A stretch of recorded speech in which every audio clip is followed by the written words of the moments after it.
Muy buenas noches con todos los participantes, sean bienvenidos. Estamos continuando con el curso virtual de actualización en cardiología organizado por la Sociedad Ecuatoriana de Cardiología, Núcleo de Pichincha. Continuamos con el módulo de hipertensión arterial, el webinar de esta noche. Antes de iniciar, importante compartir con ustedes indicaciones importantes que nos servirán para que el webinar sea aún de mejor calidad. Por favor, tome en cuenta que la calidad de la transmisión está relacionada con el Internet que cada uno de los usuarios disponga para su conexión. Por lo tanto, le recomendamos, por favor, conectarse a una red Wi-Fi estable a fin de que su señal sea de mejor calidad. Si pierde conexión o pierde audio, por favor, presione el botón rojo que está en la parte superior de sus pantallas con la palabra reconectar. Inmediatamente regresará a la reunión. Si usted se ha conectado de una computadora, el chat del evento lo encontrará hacia el lado derecho.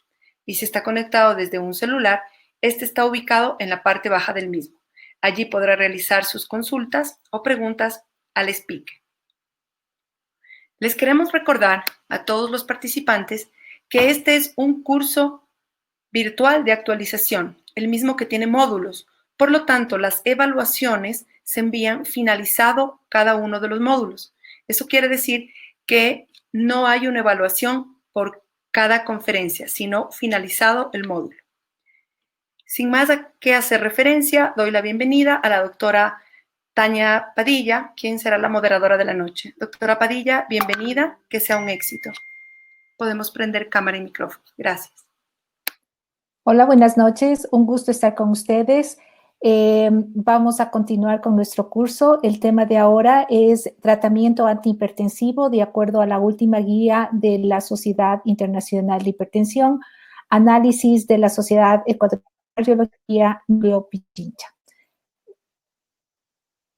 Nuestro disertante de esta noche, nuestro conferencista, va a ser el doctor Marlon Aguirre. Ustedes lo conocen.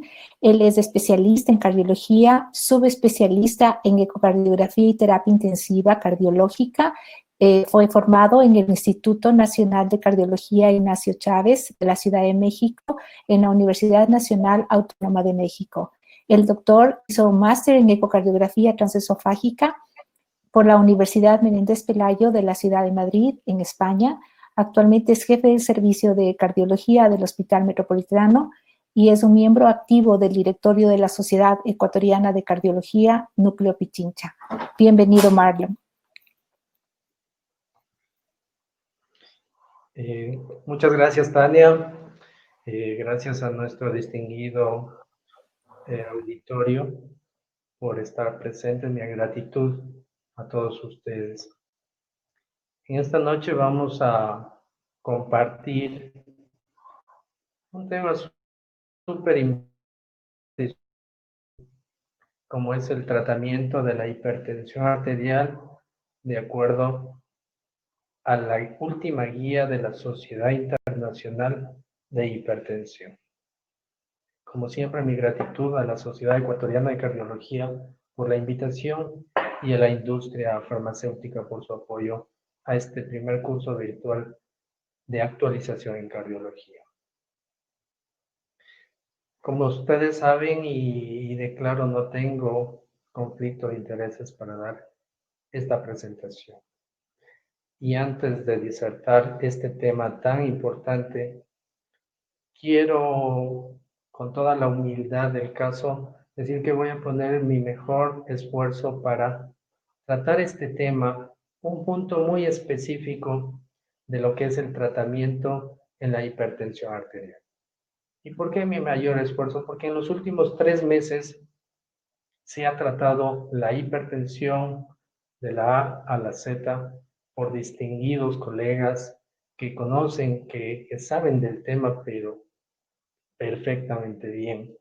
Y por lo tanto, va a ser para mí un reto el que nuestro auditorio en esta noche podamos llevarnos mensajes muy concluyentes, muy precisos de lo que es el tratamiento médico en la hipertensión arterial y enfocados obviamente en las nuevas guías de la Sociedad Internacional de Hipertensión.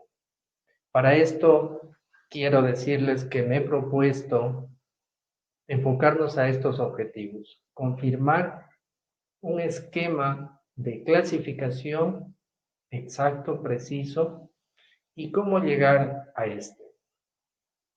Determinar qué factores debo tomar en cuenta antes de iniciar un tratamiento antihipertensivo. Determinar a quién debo de iniciar un tratamiento médico inmediatamente que identifico una hipertensión arterial. Determinar los componentes de un verdadero cambio de estilo de vida en aquellos pacientes que están desarrollando o han desarrollado hipertensión arterial. Y cómo no, determinar el mejor esquema de tratamiento de acuerdo a diferentes escenarios clínicos. Si nosotros nos vamos, si yo logro cumplir estos objetivos en ustedes, realmente me iré a casa tranquilo. Y es así que en esta noche voy a llevar mi presentación en estos tres temas. La clasificación, el diagnóstico, brevemente, insisto, ya se ha comentado en las presentaciones previas, y me enfocaré en el tratamiento de acuerdo a estos tres casos clínicos que les presentaré a continuación.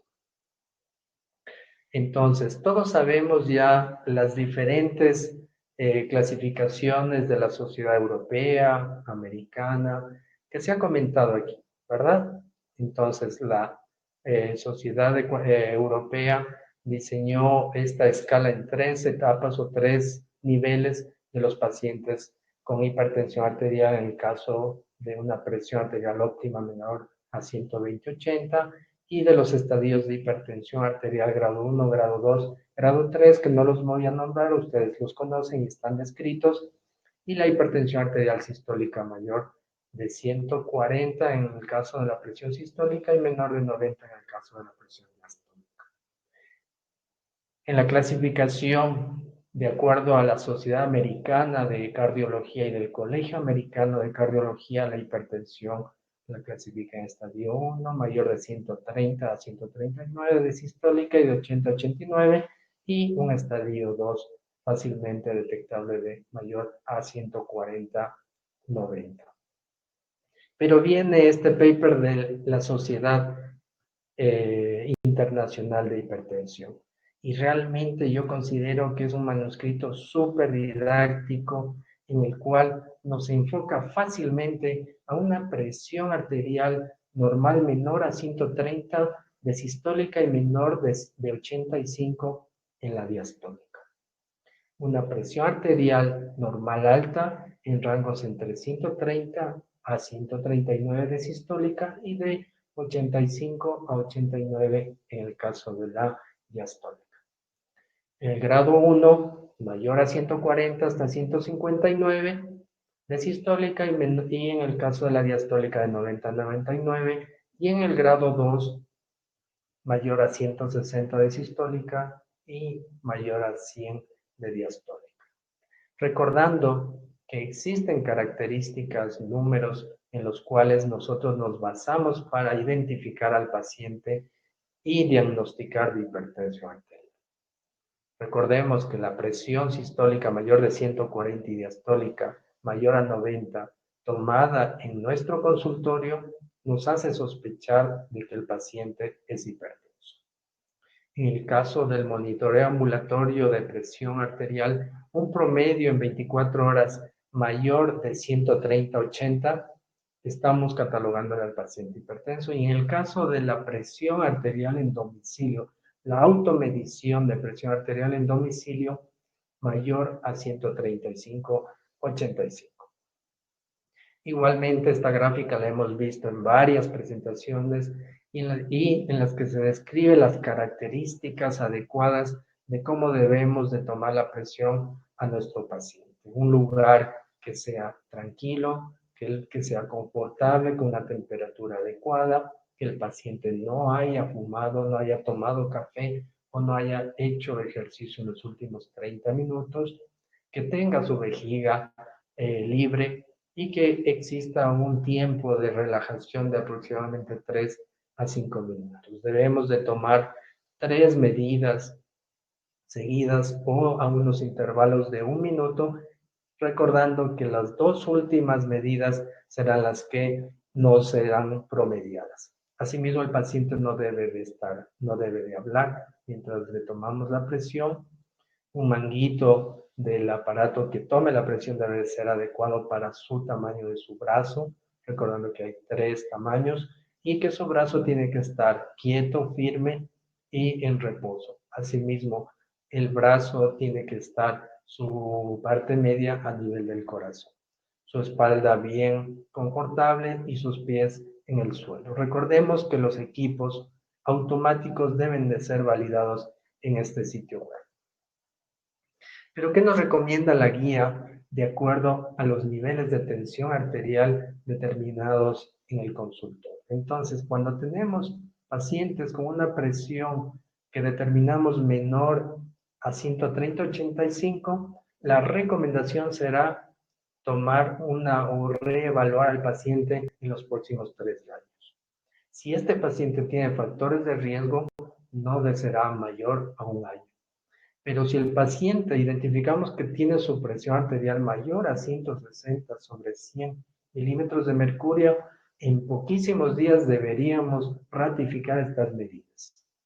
Pero cuando tenemos al paciente en este grupo intermedio entre 130 a 159 de presión sistólica y de 85 a 99 de presión diastólica, debemos de confirmar estos niveles de presión fuera de la oficina médica, es decir, fuera del consultorio.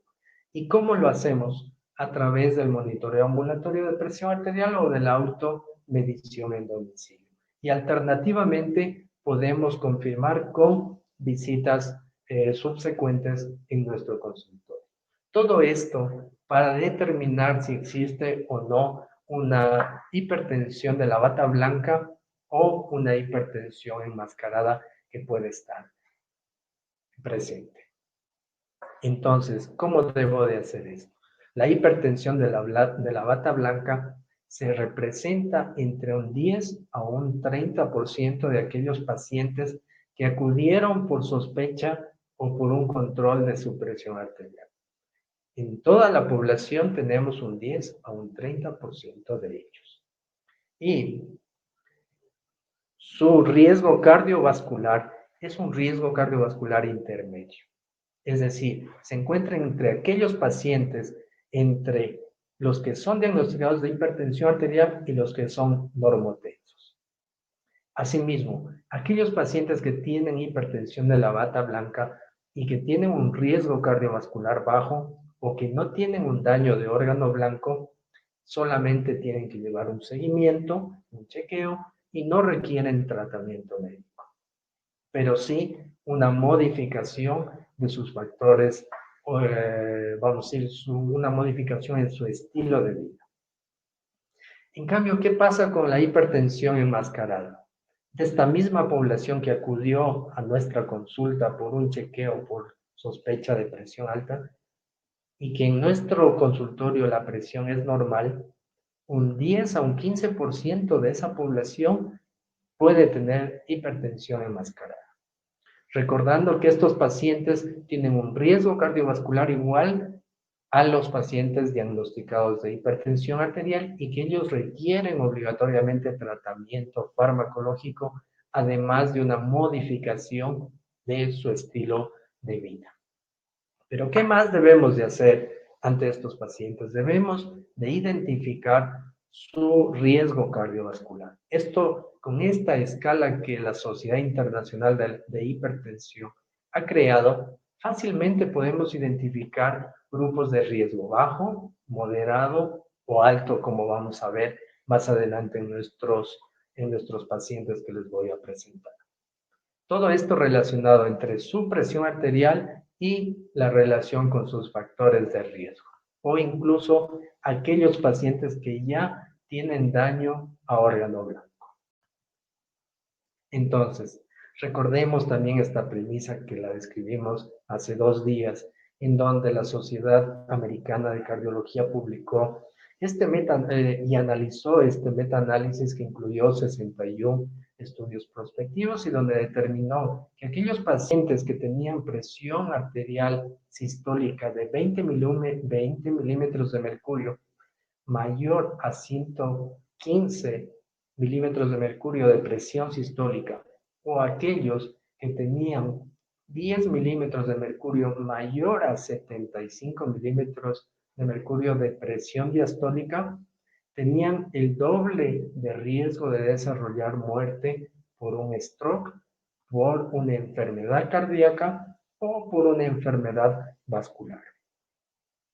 Entonces, continuando con nuestros objetivos, debemos de determinar a quién debo de iniciar un tratamiento médico y también cuáles son los componentes verdaderos de un cambio de estilo de vida. Situaciones que van de cajón en todos los estadios de hipertensión arterial. Entonces, de acuerdo a las guías de la Sociedad Europea de Cardiología y de la Sociedad Europea de Hipertensión, recomiendan que todos los pacientes con hipertensión grado 2 y en el caso de la europea en el grado 3, todos deben de recibir tratamiento antihipertensivo, así como aquellos pacientes con hipertensión grado 1 y que tienen un riesgo cardiovascular alto o que ya presentan un daño de órgano blanco causado por la hipertensión arterial. Existe menos evidencia en el caso de los pacientes con hipertensión arterial grado 1 y que tienen un riesgo cardiovascular bajo o moderado, o en aquellos pacientes mayores a 60 años que tienen hipertensión grado 1 o una presión arterial normal alta. Sin embargo, recordemos que el control adecuado, el control oportuno de las cifras arteriales mayores a 140, 90, va a evitar que se presenten las complicaciones macro y microvasculares en la población. Asimismo, evitará el riesgo de que se presente una hipertensión arterial severa con daño a órgano blanco. Por lo tanto, en este grupo de pacientes, en este último grupo de pacientes, debemos estratificar muy bien para iniciar un tratamiento médico. Ahora bien, referente a los cambios de estilo de vida, pues tenemos varios ítems en los cuales debemos de enfocarnos, como la reducción de sal. Sabemos que los pacientes que consumen una cantidad importante de sal en cualquier alimento tienen un riesgo de elevar la presión arterial. Por lo tanto, la abolición de estos productos, como por ejemplo los embutidos o las salsas, deben de ser eliminadas. Preferir una dieta saludable, se promulga mucho la dieta DASH, en la cual incluye una dieta preferentemente vegetariana y además de incluir frutas, vegetales, gramíneas e incluso alimentos que contengan importante cantidad de magnesio, calcio y potasio, como los frutos secos. Tomar bebidas saludables, es decir, el consumo de té o el consumo de café siempre debe ser de una forma moderada, así como evitar el consumo de bebidas alcohólicas, principalmente las bebidas embriagantes. La reducción del peso, esto es súper importante porque es un factor de riesgo cardiovascular directo y en el cual nosotros como médicos debemos de llevar el seguimiento a nuestros pacientes a través del índice de masa corporal y de la circunferencia de la cintura.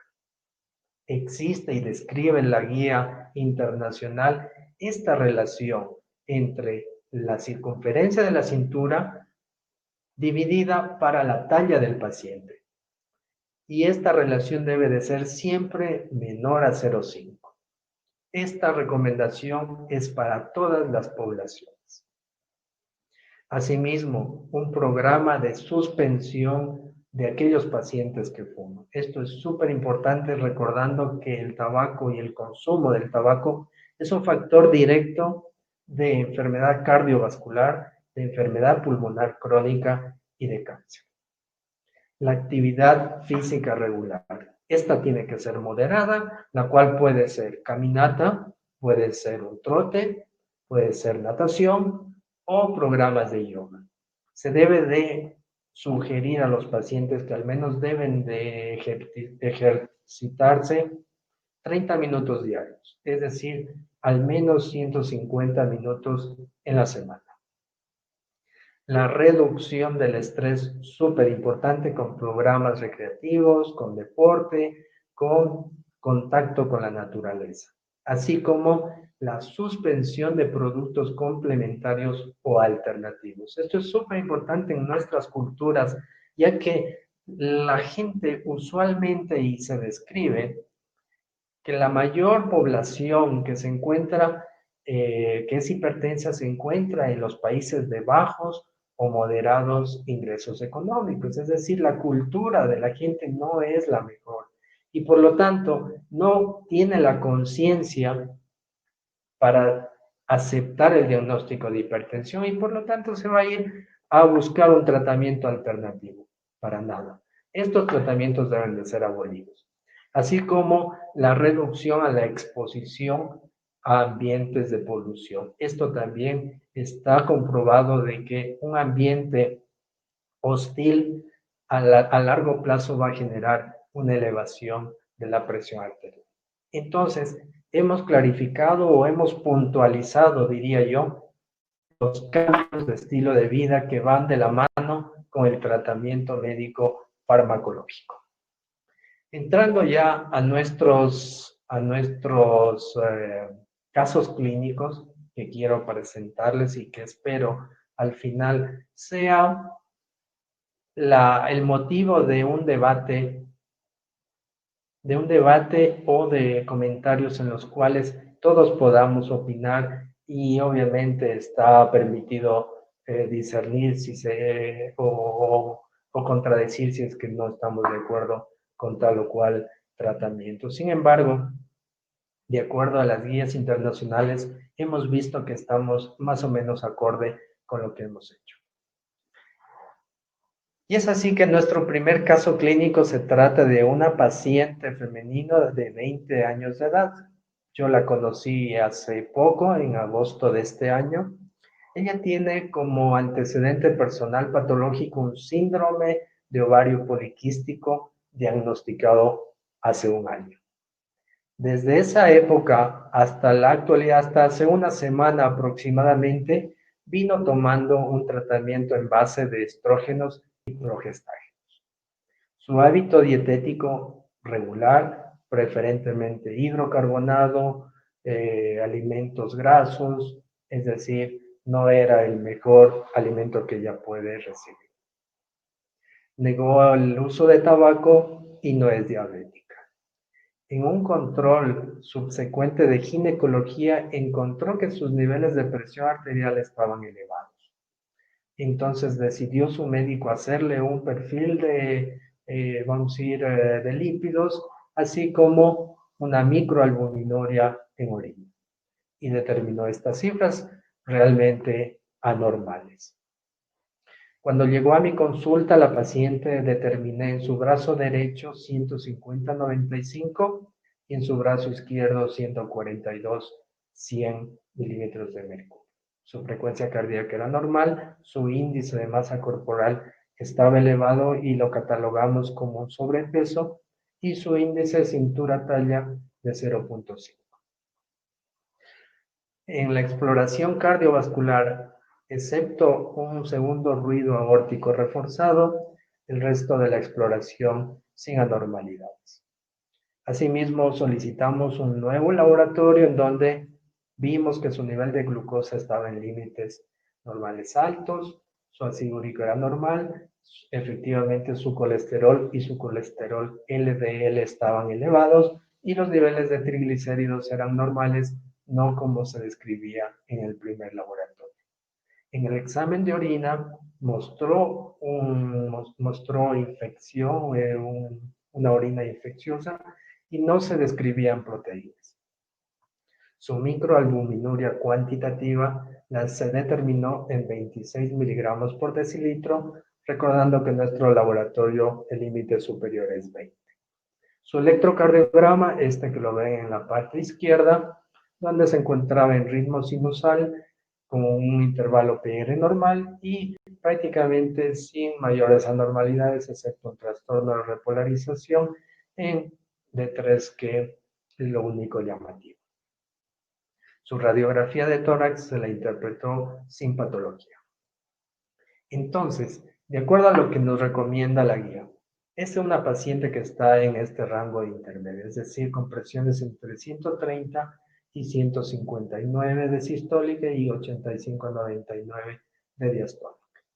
¿Qué es lo que decidimos hacer? Pues bueno, hacer pruebas o tomas de presión fuera de nuestro consultorio y efectivamente el monitoreo ambulatorio fue de gran ayuda, observándose cifras promedio de tensión arterial en el día de 179-105 y en la noche algo similar, con un patrón no diper.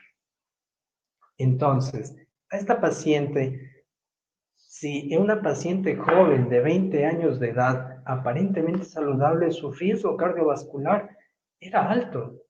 Es decir, al menos con 2 factores de riesgo, por no decir más de 3 o más. Y sus niveles de presión arterial superaban el grado 2. Por lo tanto, una paciente que físicamente la podríamos ver como un riesgo tal vez bajo, pues se constituye de acuerdo a la tabla en alto. Entonces confirmamos que ella tenía un nivel de presión grado mayor a 160, 100, es decir, un grado 2, y por lo tanto se recomendó un tratamiento dual, es decir, iniciamos de acuerdo a lo que la guía de la Sociedad Internacional de Hipertensión lo recomienda, es decir, un IECA más un calcio antagonista o un diurético.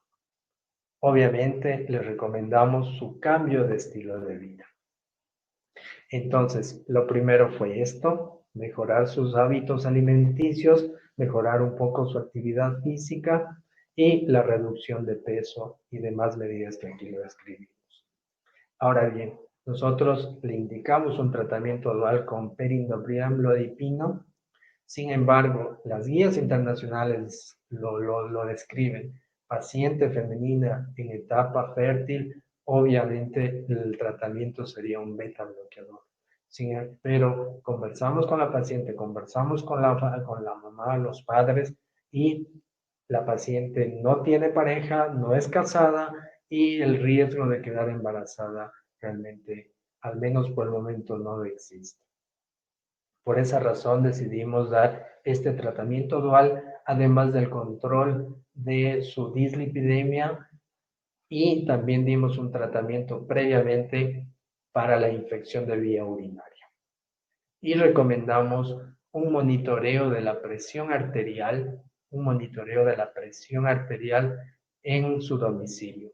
Justamente hace pocos días me envió su madre sus cifras y estas son las cifras que actualmente ella maneja.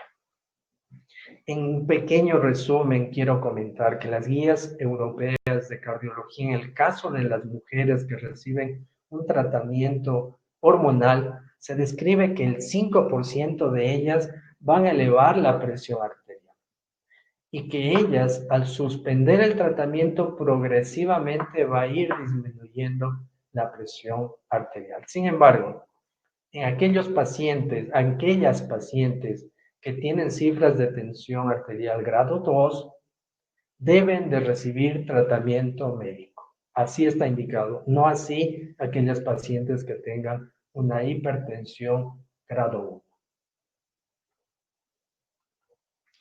Ok, pasamos a nuestro segundo paciente. Vamos a hablar en el tratamiento de la hipertensión arterial en el paciente diabético.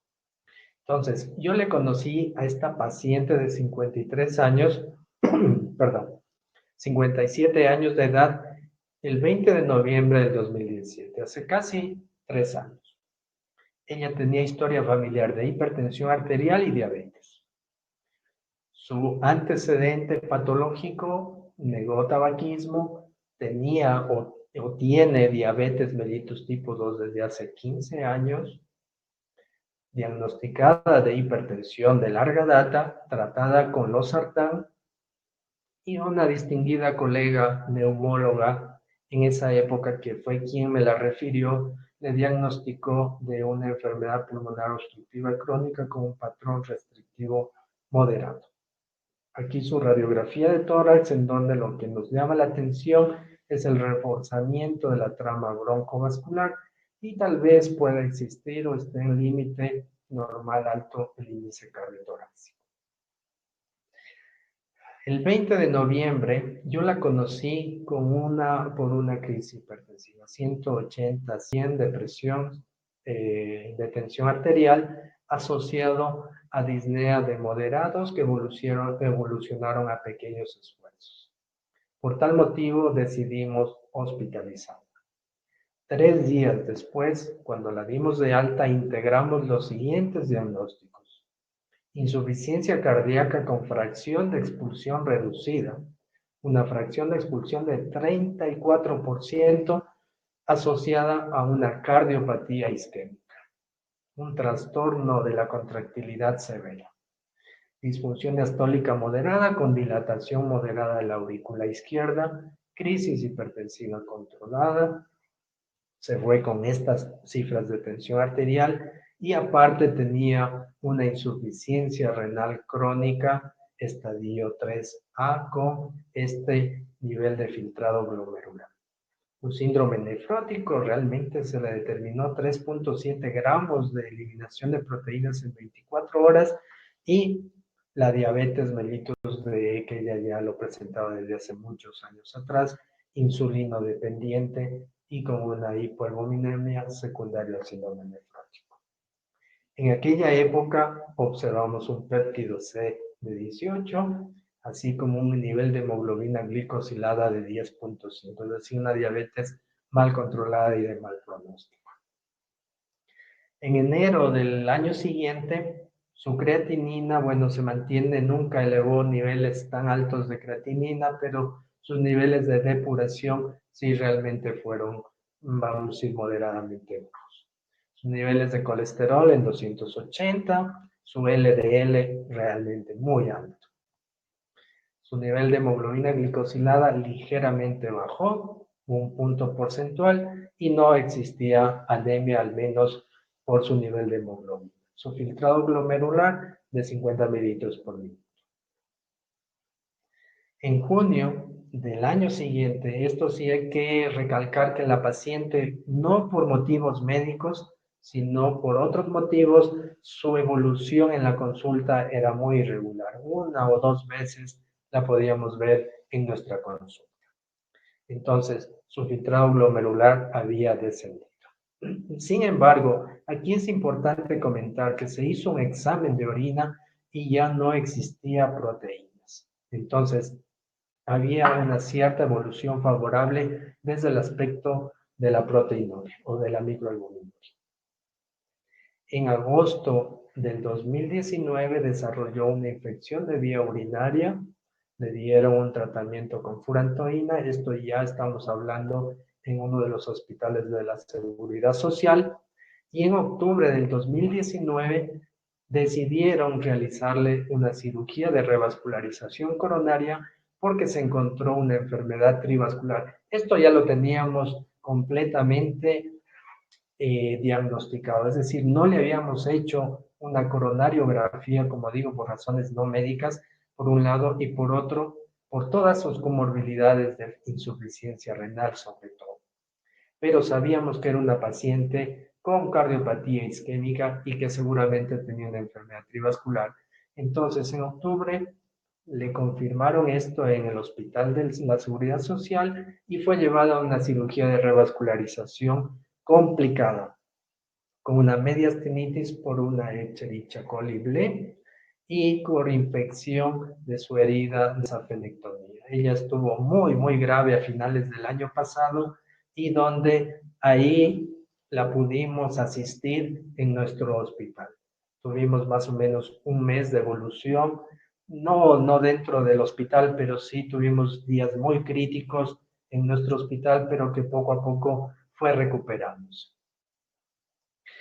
En agosto de este año, cuando después de toda la catástrofe post-cirugía se ha recuperado, presenta una ceguera aguda del ojo derecho. Entonces acudió a mi consulta en donde para una valoración preoperatoria desde el aspecto oftalmológico. Y se encontró su tensión arterial, que es el punto que nos atañe en esta presentación, en 150/85. Sin embargo, la paciente en su domicilio, en varias ocasiones después de haber salido de nuestra consulta, se reportaron presiones arteriales bastante aceptables para su condición de diabética. Entonces la paciente fue a cirugía oftalmológica, se recuperó su vista del ojo derecho y mejoró, vamos a decir, su calidad de vida también. Este es su electrocardiograma post cirugía de agosto de este año, que no difieren mucho con el del año 2017. Aquí sí se observaba un ritmo sinusal con un infarto anteroseptal antiguo y signos de isquemia en la región lateral baja. Este es su electrocardiograma post cirugía. Ahora bien, definitivamente que la paciente corresponde a un riesgo alto, por no decir un riesgo muy alto, donde hay lesión de órganos blancos, corazón, riñón, retina. Entonces, una paciente de muy alto riesgo. ¿Y qué nos dicen las guías en el tratamiento médico? Bueno, se recomienda el tratamiento farmacológico antihipertensión a aquellos pacientes que tienen presiones mayores de 140/90, definitivo en indicación 1, nivel de evidencia A.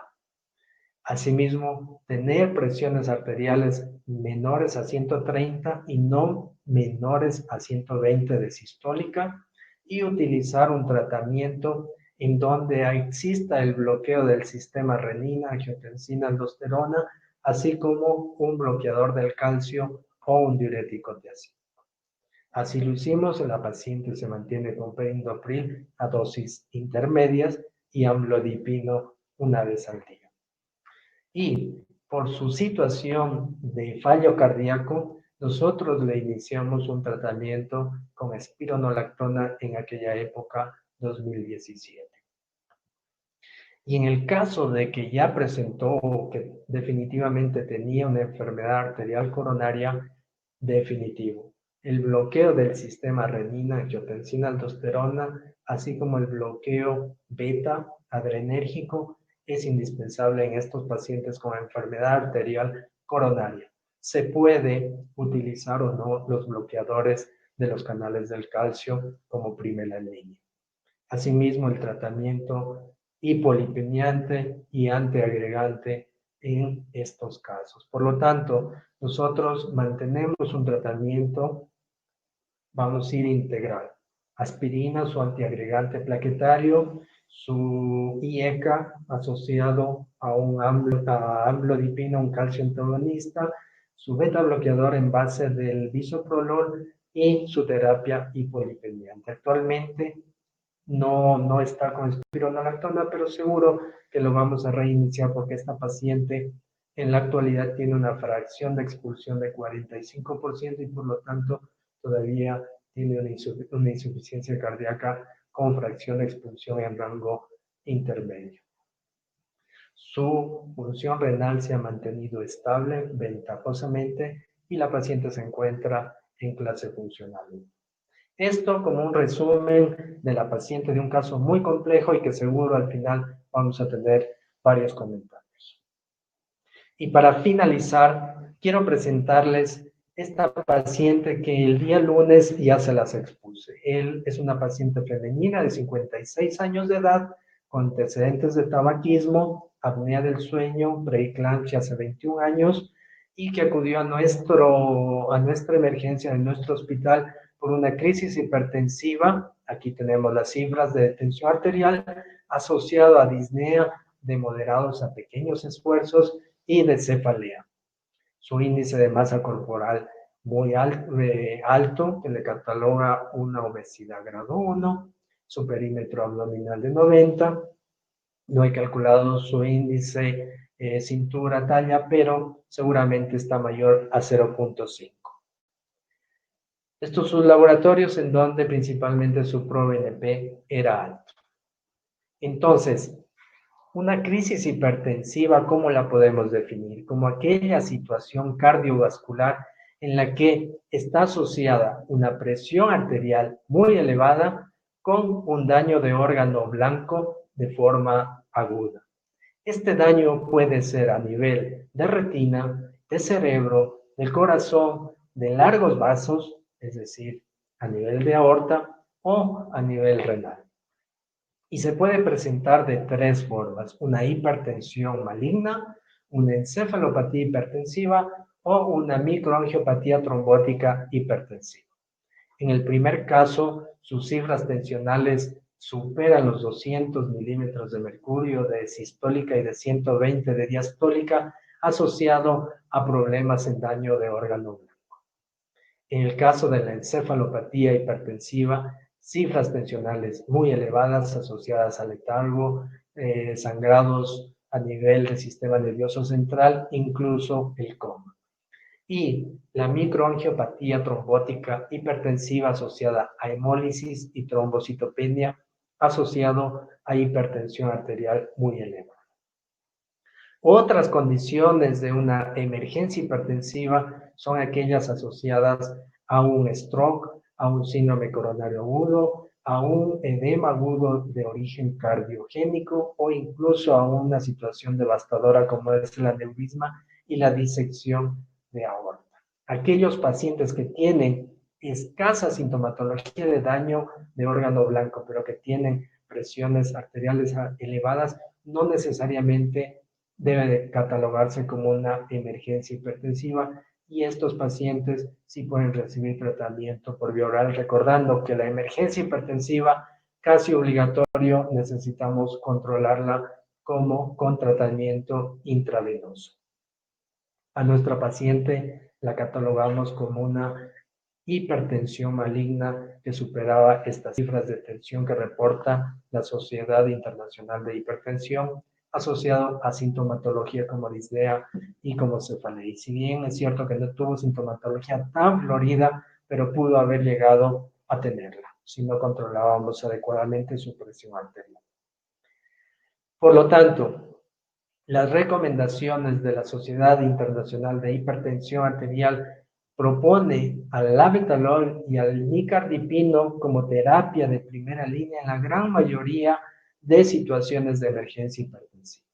En el caso concreto de nuestra paciente, una alternativa fue el nitroprusiato, con lo cual pudo haberse controlado la presión arterial. Nosotros lo hicimos con enalapril intravenoso y progresivamente fue controlándose la presión. Le sumamos un diurético de asa para disminuir el riesgo de edema agudo del pulmón y también utilizamos un calcio antagonista por vía oral. Y ya para finalizar mis mensajes a casa puedo concluir en los siguientes. El tratamiento de la hipertensión arterial es integral. Valoración clínica óptima, estratificación de riesgo, terapia combinada y cambios de estilo de vida. Terapia antihipertensiva está indicada en pacientes con hipertensión grado 2, definitivo. Pero en aquellos pacientes con hipertensión grado 1 de bajo o de moderado riesgo o en personas mayores a 60 años de edad, tendremos que sopesar el riesgo-beneficio de iniciar una terapia antihipertensiva. Los estrógenos, sobre todo, la combinación de estrógenos, los anticonceptivos cuya base son los estrógenos, pueden aumentar la tensión arterial en un 5% de las mujeres que lo toman. Sin embargo, el tratamiento es exclusivo, el tratamiento antihipertensivo es exclusivo en aquellas pacientes que desarrollan hipertensión grado 2, pero que también deben de suspender su terapia hormonal para un mejor control de la presión arterial. Nadie mejor que el paciente diabético, sobre todo el paciente tipo 2, con insuficiencia cardíaca, con enfermedad arterial coronaria, quien se beneficiará de una terapia antihipertensiva combinada. bloqueo del sistema renina-angiotensina-aldosterona de cajón, calcio antagonistas y en el caso de presentar ya insuficiencia cardíaca, espironolactona y de enfermedad coronaria, las estatinas y los antiagregantes plaquetarios.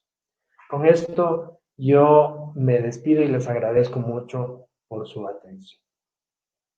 Estoy atento para cualquier comentario o pregunta que se pueda realizar.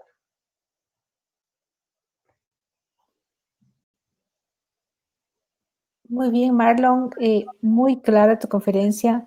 Tenemos varias preguntas.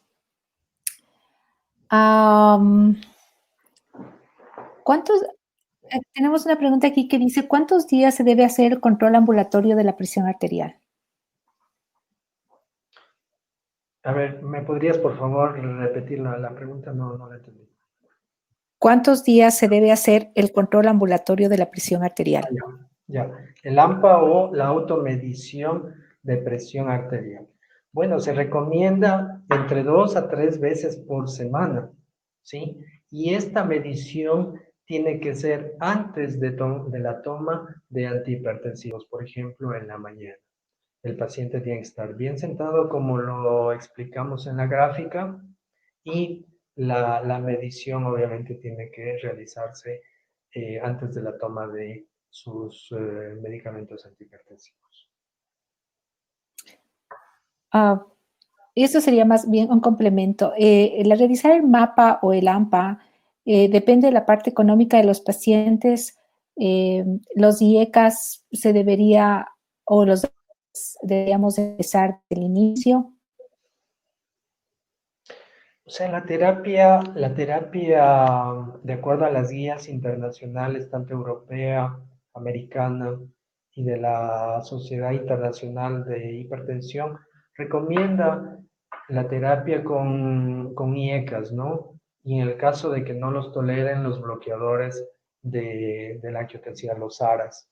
Todo esto asociado a un calcio antagonista como es el amlodipino, ¿no? Que es el más utilizado.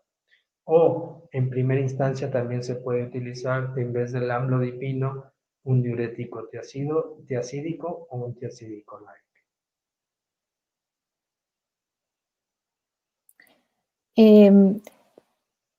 En el caso de la paciente de 20 años, aparte del examen cardiológico, ¿qué exámenes se deberían realizar para asegurarnos de que no hay una causa secundaria a esa hipertensión?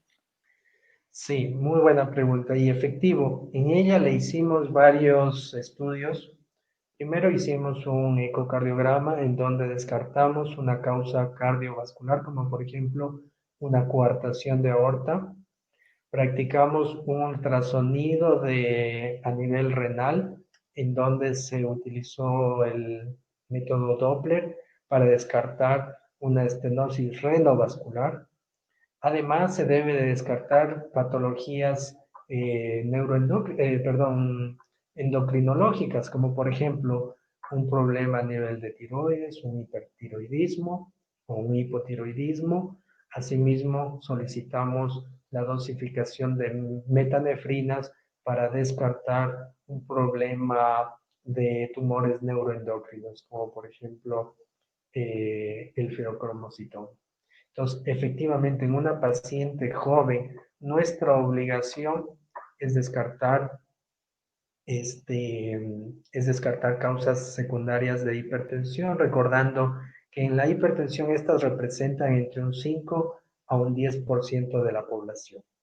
Asimismo, si nosotros nos recordamos, el monitoreo ambulatorio de presión arterial no tenía un descenso de la presión durante la noche, es decir, no tenía un descenso adecuado al dormir, no era un patrón Dipper. Esto nos hace sospechar de que la paciente puede también tener apnea del sueño, es decir, la cesación de la respiración durante el sueño y que es otra de las causas secundarias de hipertensión. Por lo tanto, también solicitamos una polisomnografía.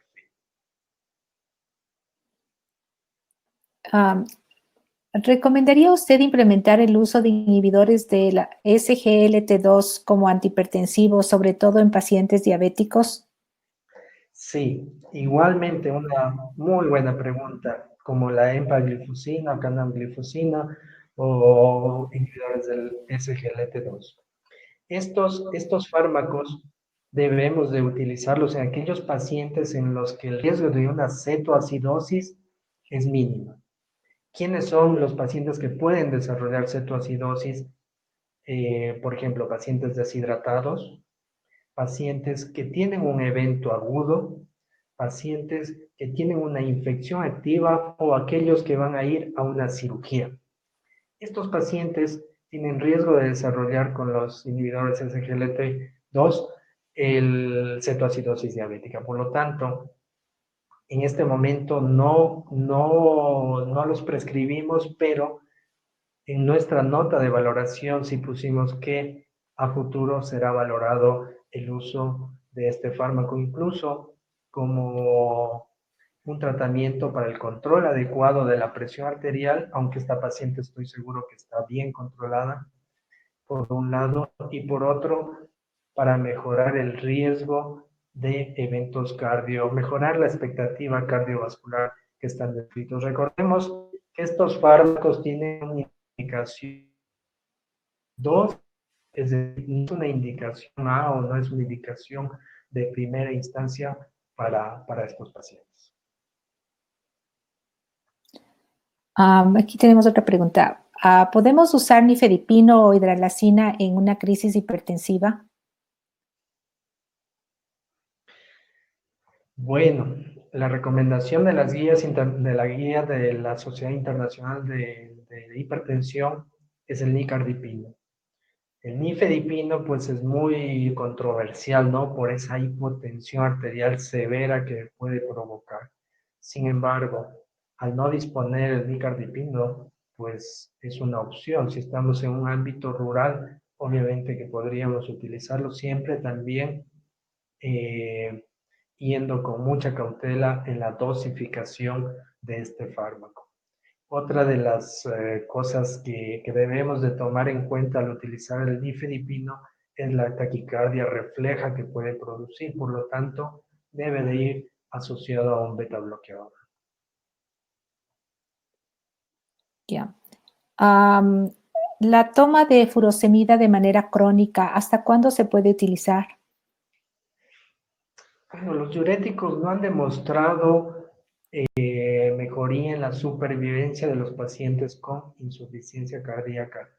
Sí han demostrado mejorar la sintomatología, sobre todo de la congestión que la insuficiencia descompensada nos genera. Entonces, los diuréticos, sobre todo furosemida, que el diurético de asa, la furosemida, que es el que más lo utilizamos en insuficiencia cardíaca, pues no tiene un límite, ¿no? No hay un límite para decir va a utilizarlo 1 año o 5 años. Simplemente lo que tenemos que tratar de hacer es dosificarlo, es decir, cuando tenemos un paciente estable, tenemos que procurar bajar la dosis o incluso tal vez suspenderlo un día o alternarlo, es decir, no generar al disminuir la dosis vamos a producir que la presión arterial no disminuya tanto, es decir, no haya una hipotensión. Esto nos va a permitir poder utilizar y optimizar otros fármacos como los beta bloqueadores, como el sacubitril, valsartán o los mismos IECAS cuando utilizamos en pacientes con insuficiencia cardíaca. Entonces, no puedo decirle una fecha estimada de que va a utilizar el diurético, pero sí optimizar sus dosis y la frecuencia con la que lo utiliza. En el caso de crisis hipertensiva en pacientes embarazadas, ¿cuál es el manejo de acuerdo a las guías? Sí, recomiendan el uso del sulfato de magnesio, recomiendan el uso del sulfato de magnesio y también este calcio antagonista. No podemos, también podríamos utilizar la hidrolazina, ¿no? Entonces tenemos estas opciones terapéuticas.